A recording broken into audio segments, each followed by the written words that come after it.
Good evening, everybody. This is Lincoln Kenobi, and today we have another video that just came out recently. It is from the O'Keefe Media, and it looks like James O'Keefe has got another story about Disney, and it's titled "Disney's Marketing Director Jeannie Gurani Reveals Push for More LGBT Content on Drag Queens." This is bad, very bad. Let us take a look at this video and let's see what is going on here. Here we go. Jeannie Gurani, the creative marketing director at Disney, was asked about allowing LGBTQ content to be shown to children. Jeannie agreed that he wants children to see the content and that it is, quote, the unspoken thing. I despise those kind of people that want to accuse of Disney of grooming children, but I also want children to see LGBTQ content. Oh, do you agree? Yeah, of course. Yeah. Well, that's the unspoken thing. Am I going to see a drag queen in Disneyland or anything like that? Do you want to do that? Get a drag queen at Disneyland too.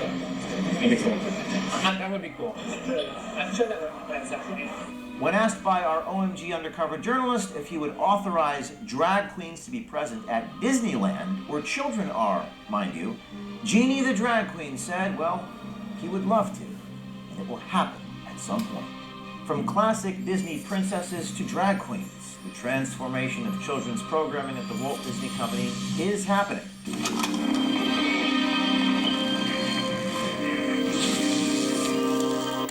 Welcome to the third installment of the Disney Tapes. As we reported in Disney Tapes 1 and 2, Disney has spent recent years focusing more efforts on their seemingly strange take on diversity and less efforts on the type of content and entertainment that one would expect from a once so consistent family-oriented brand. Now, in Disney Tapes 1, we met Disney's Senior Vice President of Business Affairs attorney Michael Giordano.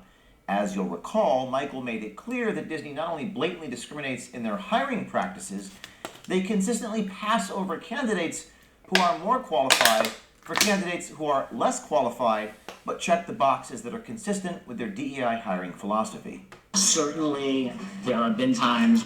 I did an article. I did do a video on this one, and also part 2 of their take on it, on how they want to hire people and how they want to put more diverse and woke nonsense into these companies, in this company.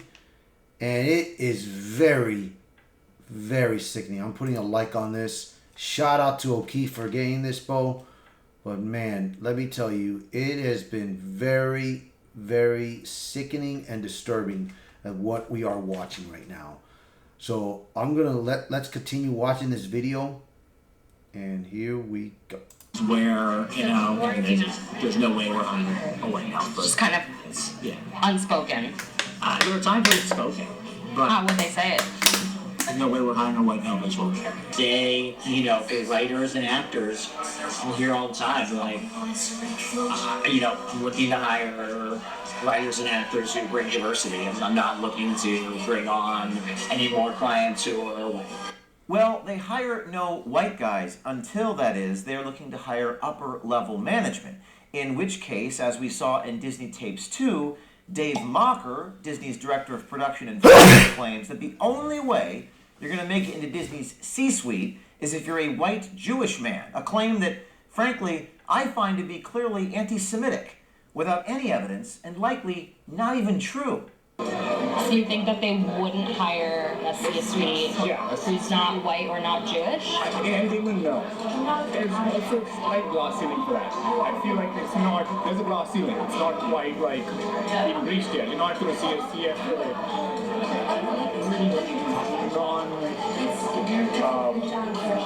I guess, for lack of a word, non-white, non-Jewish. You'll recall Mocker also talks about Disney's over-the-top insistence on jamming woke storylines and out-of-place diversity characters in places they clearly don't fit creatively. Which now brings us to Disney Tapes Volume 3, from classic Disney princesses to drag queens. The transformation of children's programming at the Walt Disney Company is in full effect. Not a week goes by without a news headline about potential medical supply shortages, threats to our infrastructure, or... I'm going to let this go by and everything. Now, this, and I've seen it at hand. I've not seen it like first person, like going to a parking area and seeing that, but in videos of Disney having men dressed up as women. You know, in Disneyland it's happened, but I don't know if they have seen that in Orlando. But let me tell you this, Bo, it has been very bad for Disney. I mean, I just don't know why Disney has been doing this so wrong. And they have been messing up, man. They messed it up on Marvel. They messed it up on Star Wars. They messed it up on Willow, on Indiana Jones. They messed up on the National Treasures.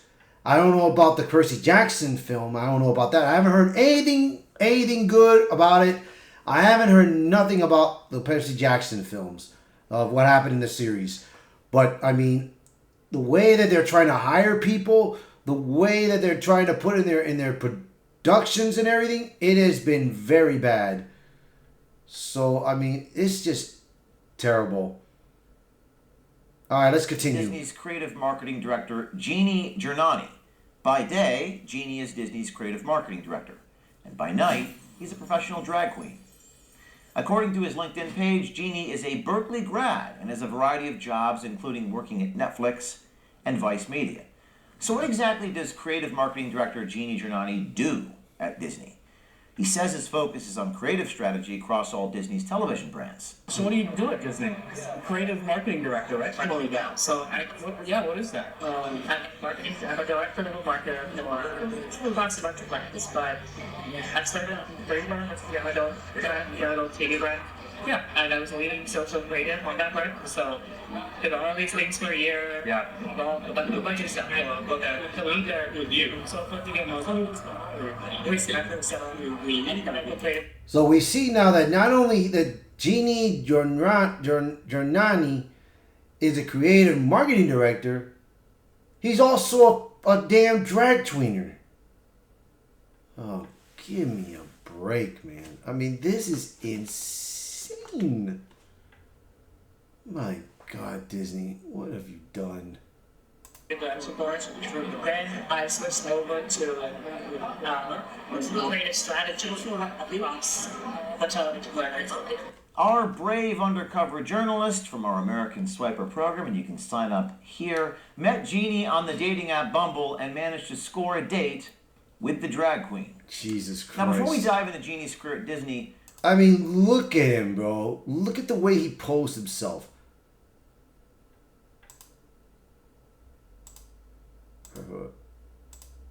Trying to get it right. Look at the way he posed himself. You could tell. You could tell the way he's got his stance up there. Man, dude. I cannot believe this guy. I cannot believe Disney hires these kind of people, man. Score a date with the drag queen. Now, before we dive into Jeannie's career at Disney, let's look deeper into his drag queen credentials. Apparently, there's an elite grouping of high-profile drag queens such as Daikon and Tiffany Rose that Jeannie associates with. According to Jeannie, he is a judge and the president of the jury for the AICP Awards show that, according to its website, honors marketing and communications in motion image, an award show that is big in the drag queen mentorship community. And according to Jeannie, he has been able to leverage his status as a prominent drag queen to bolster his personal brand, getting him appointments like his position at the AICP Award show and moving him up the ladder at Disney. What really got is I use my drag career and big collaborators and big other things to bolster my personal brand. I also joined the award shows, creating award shows, marketing award shows, and had and other places over there. So I serve on the jury, and as jury president for Republicans Award, I'm going to New York in a month to be a jury president on the award show. What's the award show called? It's like AICP. AICP. It's like the super stuff. Very cool. But all the people in the room with me are the industry legends. Can you give me a name? It's big for our still, like Greg Hahn and Tiffany Russell. Now that we've established that Jeannie is heavy into drag, let's take a look at how Jeannie is operating over at Disney as a creative head for them. Jeannie speaks to our undercover journalist, stating he has a 4 to 5 month project that will allow an LGBTQ pride campaign to grow across Disney television. So, the current contest and that will take up the rest of the next 4 months, 4 months, yeah, the next 4 months. Yeah. I think we'll be fine. We'll have pride campaign and we'll have stick with other things. I've had it with all my personal and private information being exposed and exploited. I cannot believe what I am hearing here, bro. Jesus God. But I should know this. I should know what they've been doing, man. I should know this. I've seen this happen. But this, what I am hearing, is beyond contradiction here. Was asked about allowing LGBTQ content to be shown to children.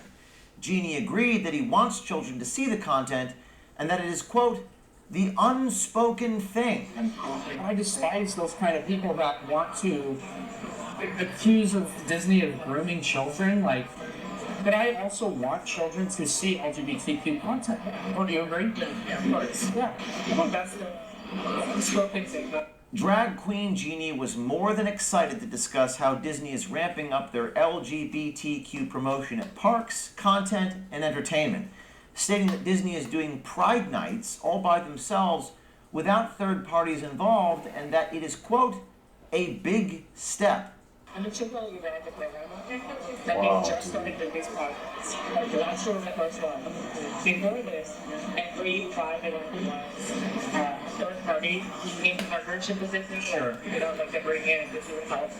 But now Disney's doing it themselves, so it's a big step. When asked by our OMG undercover journalist if he would authorize drag queens to be present at Disneyland, where children are, mind you, Jeannie the drag queen said, well, he would love to, and it will happen at some point. So, for you drag, like any creative marketing director, am I going to see a drag queen at Disneyland or anything like that? Do you want to do that? Get a drag queen at Disneyland. Sure. That'd be cool.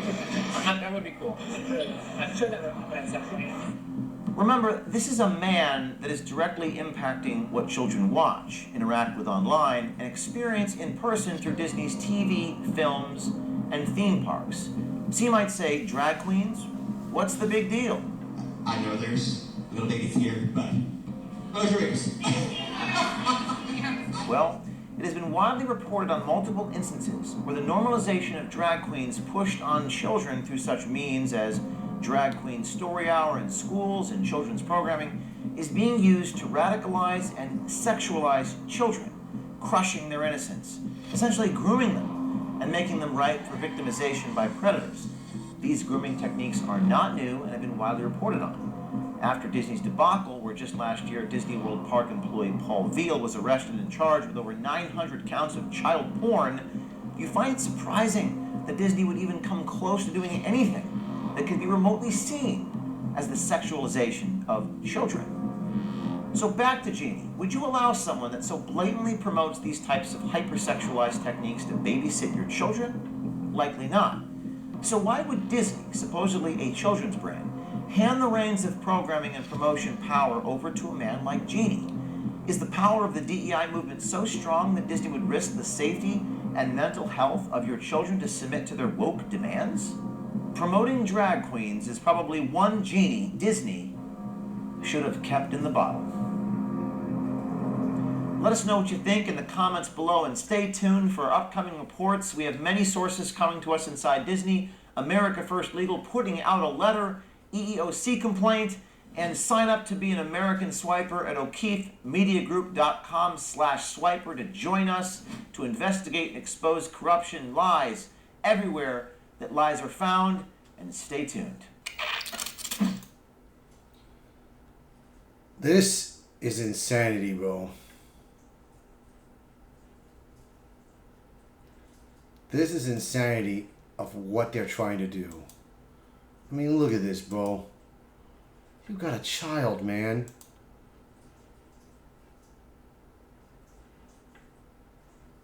You know, and these in schools nowadays, and there are schools right out there nowadays, they're poisoning children into accepting these things, bro. In accepting what transgenders, accepting what it means. It is okay to change your gender at a young age, you know, all that nonsense, bro. This is very bad, bro. I mean, that's why, to me, bro, my God, dude. And parents, and these parents, and parents like these two, very sickening, bro. Very shameful.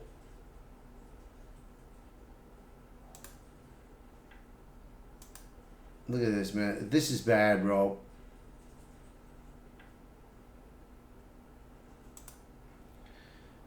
Oh, God, dude. This is bad. Well, shout out to James O'Keefe for getting this, bro. For getting this article out there, bro. And this video out there. And this tells you, man, that Disney's going to keep going no matter what, dude. So, I tell you this now. I've said this before, and I'm going to say it again. I don't want nothing to do with Disney anymore. Not movies. I mean, not Disney movies. No Disney Plus. No Disney theme parks. No Disney hotels. Not even Disney water parks. I don't want nothing to do with Disney anymore. I am looking forward to watching Deadpool and Wolverine. It's Marvel. But besides that movie, this is bad for Disney, bro.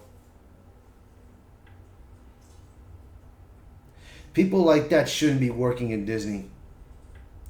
Try to influence people that it's okay to have wokeness and all that nonsense and brainwash kids like that, bro. It is not okay.